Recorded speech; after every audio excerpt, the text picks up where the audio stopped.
Ibu bapak, saudara-saudari, adik-adik, para sahabat Yesus di Paroki Santo Yosef Madari dan di Stasi Santo Thomas Sayegan, dan juga para sahabat Yesus dimanapun Anda berada. Salam sehat, semangat selalu. Marilah kembali kita belajar ilmu sejati pada hari Minggu tanggal 21 Februari tahun 2021, hari Minggu Prapaskah yang pertama. Marilah kita mengawali belajar ilmu sejati kita dengan berdoa. Dalam nama Bapa, Putra, dan Roh Kudus. Amin. Allah yang Maha Kuasa, kami menjalankan masa Prapaskah ini sebagai tanda pertobatan kami. Semoga kami semakin mengenali Kristus dan mampu menghadirkannya dengan hidup yang pantas, dengan pengantaran Yesus Kristus Putramu Tuhan kami, yang bersama dengan Dikau dalam persatuan Roh Kudus, hidup dan berkuasa Allah sepanjang segala masa. Amin. Para sahabat Yesus yang terkasih, marilah kita bersama-sama belajar ilmu sejati dari Injil Yesus Kristus menurut Markus bab 1 ayat 12 sampai dengan 15. Sekali peristiwa, Roh memimpin Yesus ke padang gurun. Di padang gurun itu ia tinggal 40 hari lamanya dan dicobai oleh iblis. Yesus berada di sana di antara binatang-binatang liar, dan malaikat-malaikat melayani dia. Sesudah Yohanes Pembaptis ditangkap, datanglah Yesus ke Galilea memberitakan Injil Allah. Yesus memberitakan, waktunya telah genap, kerajaan Allah sudah dekat, bertobatlah dan percayalah kepada Injil. Demikianlah Injil Tuhan kita. Terpujilah Kristus. Para sahabat Yesus yang terkasih, suatu ketika ada seorang ibu yang bertanya, "Romo, kenapa kalau kita ini semakin rajin berdoa, semakin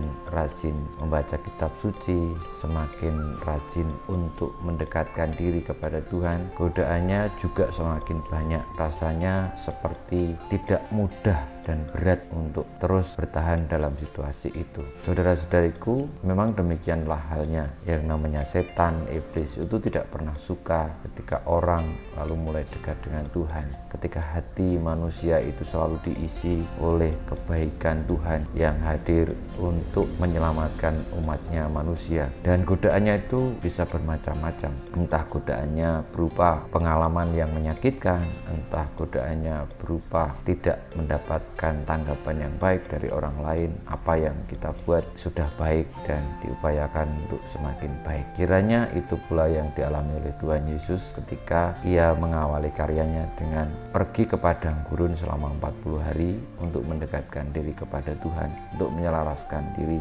dengan Allah sendiri. Ia digodai, dicobai oleh iblis, dan perjuangannya memang tidak mudah, termasuk berada di antara binatang-binatang liar. Namun ketika Tuhan Yesus bertahan dan ia mengarahkan sungguh dirinya kepada Allah, malaikat-malaikat menyertai dia, dan akhirnya ia boleh untuk menjadi pewarta kabar gembira, karena dialah kabar gembira itu sendiri. Namun apa yang dilakukan oleh Tuhan Yesus dengan pergi ke padang gurun menjadi tanda teladan sejati dan menjadi simbol yang sesungguhnya bagaimana orang yang mau mendekatkan diri kepada Tuhan seringkali justru godaannya semakin banyak. Maka saudara-saudariku, jika saudara-saudari, Pak Ibu merasa sungguh berat dalam hidup ini untuk selalu bertahan dalam kebaikan, mohonlah kepada Tuhan, percayalah kepadanya, dan Tuhan akan memberikan kekuatan sehingga kita boleh untuk tetap setia, dan percayalah bahwa Tuhan tidak pernah meninggalkan kita. Kemuliaan kepada Bapa dan Putra dan Roh Kudus seperti pada permulaan, sekarang, selalu, dan panjang segala abad.